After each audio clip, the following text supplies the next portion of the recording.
আসসালামু আলাইকুম, কেমন আছেন সবাই?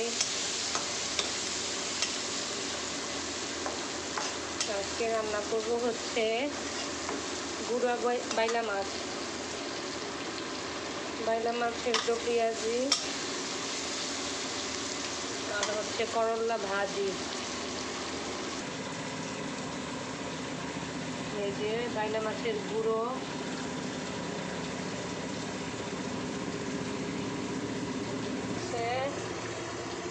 করল্লা ভাজি, কেটে রাখা করল্লা ভাজি।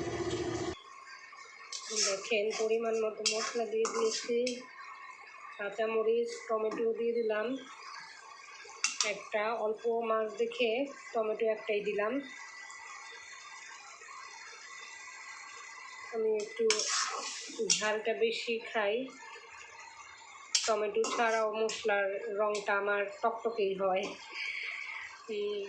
আগেও বলেছিলাম।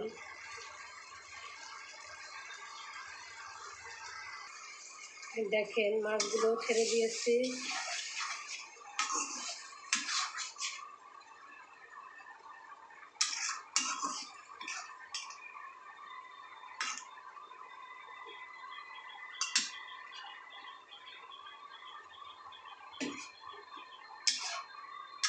সামান্য পরিমাণ পানি দিয়ে দিলাম।